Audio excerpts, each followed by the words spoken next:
بسم اللہ الرحمن الرحیم۔ السلام علیکم ناظرین۔ ویسے تو انسان اپنی خوبصورتی کو بڑھانے کے لیے بہت سی کریموں کا استعمال کرتا ہے، اور اسی طرح انسان اپنے پاؤں کی خوبصورتی کے لیے بھی بہت زیادہ پیسے بھی خرچ کرتا ہے، لیکن کوئی خاطر خواہ فائدہ نہیں ہوتا۔ آج ہم آپ کو ماؤتھ واش کے 5 بڑے فائدے بتانے جا رہے ہیں، جس سے آپ کے پاؤں کی خوبصورتی لوٹ آئے گی۔ اگر آپ بھی یہ معلومات حاصل کرنا چاہتے ہیں تو ہمارے ساتھ جڑے رہیے۔ لیکن ویڈیو شروع کرنے سے پہلے اگر آپ نے ہمارے چینل کو سبسکرائب نہیں کیا تو پلیز ہمارے چینل کو سبسکرائب کریں، ویڈیو کو لائک کریں، شیئر کریں۔ چلیے ویڈیو شروع کرتے ہیں۔ پاؤں ہمارے جسم کا وہ حصہ ہیں جن کی خوبصورتی کا خیال ہر کوئی نہیں رکھتا ہے، اور عموماً پیروں کی خوبصورتی کو بڑھانے کا خیال کام ہی آتا ہے، جس کی وجہ یہ ہے کہ لوگ کام کے دوران یا بات کے دوران چہرے اور ہاتھوں پر توجہ مرکوز کرتے ہیں، اس لیے پیروں کو نظر انداز کر دیتے ہیں، جبکہ حقیقتاً ایسا کچھ نہیں ہے۔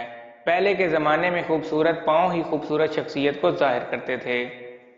آج ہم آپ کو بتانے جا رہے ہیں کہ ماؤتھ واش میں پاؤں ڈبونے سے آپ کو کون سے بڑے فائدے حاصل ہوتے ہیں، تاکہ آپ کے پاؤں بھی کسی سے کم خوبصورت نہ لگیں۔ بنانے کی ٹپ: ایک ٹب پانی میں 2 بڑے چمچ کے برابر ماؤتھ واش ڈال کر چھوڑ دیں، اس میں 20 منٹ تک اپنے پاؤں کو ڈبو کر رکھیں، پھر تولیے کی مدد سے صاف کر لیں یا دھو کر تولیے سے خشک کر لیں۔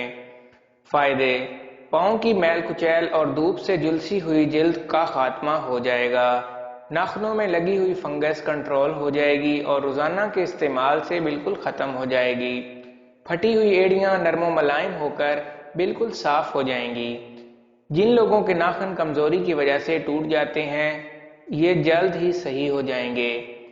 پاؤں کے نیچے اکثر میل کی وجہ سے جلد کھردری ہو جاتی ہے اور بار بار اترنے لگتی ہے، یہ مسئلہ بھی حل ہو جائے گا۔ پاؤں میں زیادہ پسینے کی شکایت بھی دور ہو جائے گی۔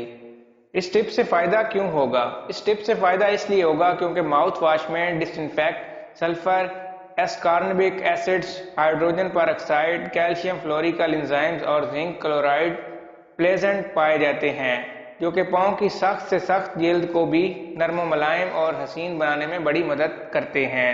اگر آپ کو ہماری یہ ویڈیو اچھی لگے تو ہمارے چینل کو سبسکرائب کریں، ویڈیو کو لائک کریں، شیئر کریں۔ Thank you.